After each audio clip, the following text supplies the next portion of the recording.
Hi, everybody. I wanted to give the kids some opposition information for our upcoming opponent. And, I know it's one of those things where we're a rec team,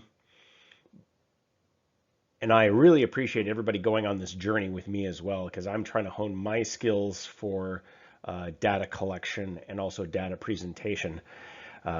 So I'm not expecting all the kids to watch this, but at the same time, it benefits me as well to just put this presentation together as kind of my first attempt at a opposition information. So who is the opposition? Well, this is the Valor Rec out of Maple Valley. And this is the boys '08 team, and they're all coached by Coach Pambukas.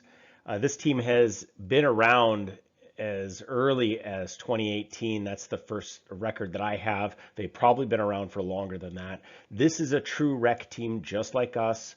We lose our best players every year to Premier side. They lose their best players to Valor's select side. So they're going through the same struggles that we are and have been for years. And I truly believe that being able to compete with this team is our next step at team development. They're an average middle of the road team in every division that they're in, and we're slightly below that. So I think we need to set our sights on this team and kind of make it our next goal to be able to compete toe to toe with them. Last fall, they competed in a division above us. Their record was only 3-6-0, so they were fourth out of six, so just slightly below average. They had 14 goals for and 37 against. This past spring, they ended up being in our division. They finished with a record of 4-4, so they were fourth out of seven. We were 6 out of 7. They had 27 goals for and 23 goals against, and they had 3 yellows and 1 red card in the spring, something that they kept clean in the fall. When we did play them this spring, we lost both games. Our game in Ravensdale, we lost 6-3. We were leading that game at one point. And our home game, we lost 7-2 for a total of 6 goals for and 13 goals against. The types of goals that were scored against us, 8% of them were complete FWFC errors, meaning that the team just completely made a mistake. It was a bad turnover in a bad location, and that was one of the goals. Another one of the goals should have been not counted. The player was clearly offside on the video, but unfortunately we did not have a AR that day, so the goal was counted. And 2 of them were corners, but the vast majority of them came from the run of play. So where did the attacks originate for these goals? So 22% of the time, they were directed at our defensive left-hand side, so that would be our 3. 33% of the time, they were directed at our 2 or our defensive right side. And it looks like almost a majority of them, like 45%, were directed right down the center. So that's telling me that there's an issue with the 4 and 5 and our midfield. So what's their formation? Well, they run a mid-block 1-4-3-3. It's a straight line 4-3-3, and it appears that they don't press a lot. And you'll see in terms of our strategies to win that this is going to help us. And if you watch both the games, we spent a lot of time with possession and we're able to slice through this team several times, but we were never able to finish the deed. And obviously we're able to allow goals on the other side. As you can see here, this is their back line, their midline, and their front line. Since they do set up in that flat 4-3-3 formation, this allows space for the 8 and the 6 to operate. And this is one of the keys to our victory, keeping that ball on the ground, going through their defensive lines, using the space. And I'll show you this led to 2 of our goals. So we've proven, if you watch the tape, that we can possess the ball, we have great shape, and we can move the ball around on this team. we can score on this team. So the question becomes, why did we get scored on?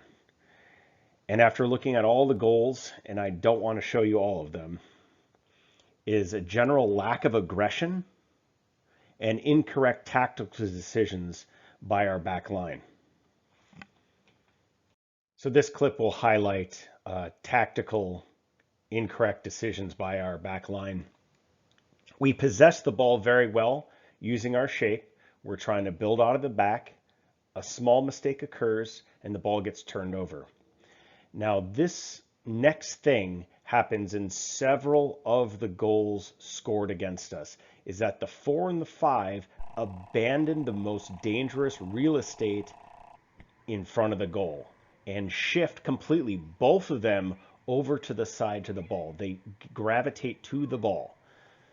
Now our 3 does a great job of trying to recover, but unfortunately no one picks up the other attacker at the far post.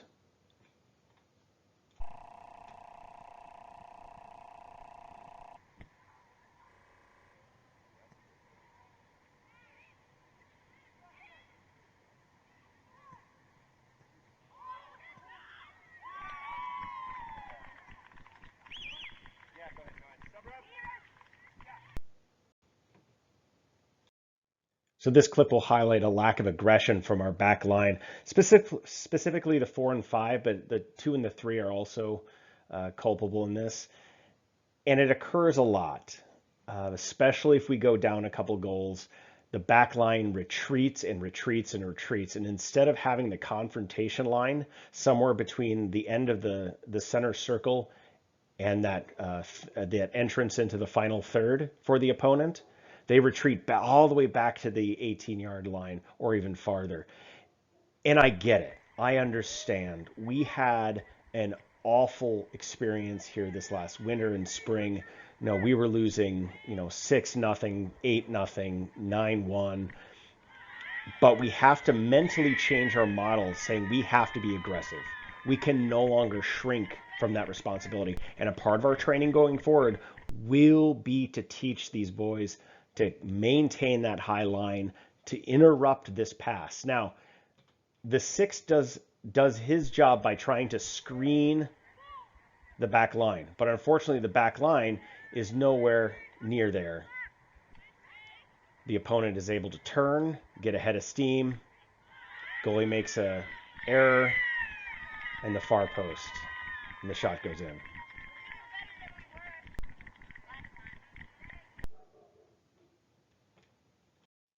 So how do we beat this team? Well, incisive passing. We've proven we can pass the ball around and move the ball around, changing the point of attack, splitting the defense, going into their final third many times, using balls on the ground, passing into the gaps. We also are going to train the 4 and the 5 tactically and technically to stop letting the goals in. Okay, to prove the point that we can match up physically with this team, win the ball, transition to attack using our shape and our incisive passing, beat the defense, and score. So here you'll see the 11 who's currently pressing the ball, trying to force an error, and the 7 and the fullback win the ball, transition. There's an incisive pass that splits the defense, allowing our fast 8 and 9 to run in on the ball. They beat the defense and score.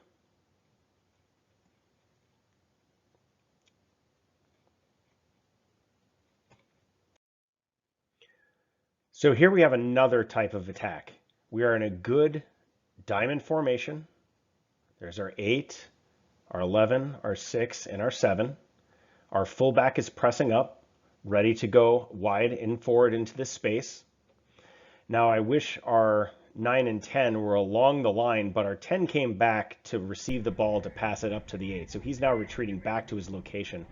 But I do wish here our 9 would not have been central and would have tried to stretch out the defense a little wider and higher. But regardless, it still worked. So you'll see here that the choice was made that we couldn't beat the defense straight away like we could last time. Just too fast a defender. So we do a hold up play. We use our shape. Once again, notice the dime in the center. Using the fullback, change the point of attack. Now we split the defense. Well-placed shot. And the goal. Now I mentioned before that one of their goals came from an absolute mental error from our side. And I just want to let you know that this team also makes those same type of errors. And you can see this goal was because of that. Goalie just kicks it, goes right to our 8. It's now 1v1 against the keeper. 8 puts it against the keeper, but beautiful follow-up play, far post, near post runner, and attacking depth through our 7 and our 11. Excellent job. So our tactical and technical training for our 4 and 5, we're going to start that. And this week we're going to defend in the initial third. So we're going to try to focus on identifying the player to mark. So we're going to identify your direct opponent's position. We're going to identify other opponents inside the closest gaps. And we're going to follow the striker when there's no other opponent that can profit from your movement and protect the space if an opponent can use it. So if you watch that first goal again, it's that idea that the defender did not realize that there was another opponent that could profit from his movement. So when the 4 and the 5 shifted towards the ball, they did not recognize that there was an attacker now occupying that space. And that's where that goal came from. And that's where several of the goals came from. And next week, we're going to continue defending in the initial third, and we're going to defend the striker when receiving the ball facing backwards. So it's that idea of we're not going to retreat. We're going to identify the type of pass that the striker will be receiving. So is it a long ball over? Is it to his foot? We're going to use the body to impact the striker when he's going to receive a difficult pass and be aggressive. So that means we're not going to give him that 10, 15, 20-yard cushion to receive the ball, turn around, pick his head up, and run at you. No, we are going to make his life difficult by pressing our body up against him as he's receiving the ball. We are not going to foul him. We're just going to let him know that we are there.